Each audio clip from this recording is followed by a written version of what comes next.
Hello, everyone. I am Miss Tracy of Miss Tracy Creates, also the scrapbooker behind A Year to Remember Specialty Scrapbook Layouts.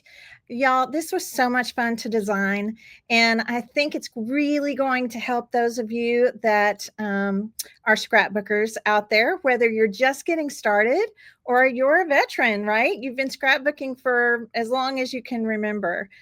What are you going to get? You're going to get a color combo for every month of the year, plus the cover page and ending page. You're going to get a design printable, custom designed by me for every month. You're going to receive a page builder guide, and that will have the full completed photos on it on the first page. The second page is all the detail, close-up shots, right? And that will include all the cutting dimensions, the numbers of papers you're going to need, and also some simple instructions on how to put it together.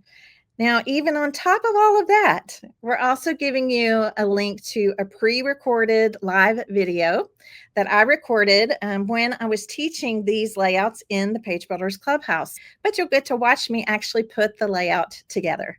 And I think that's so helpful. There's little tips, there's little techniques I share every time I'm putting layouts together. You're going to be scrapbooking these months in no time. You'll have the whole year scrapped.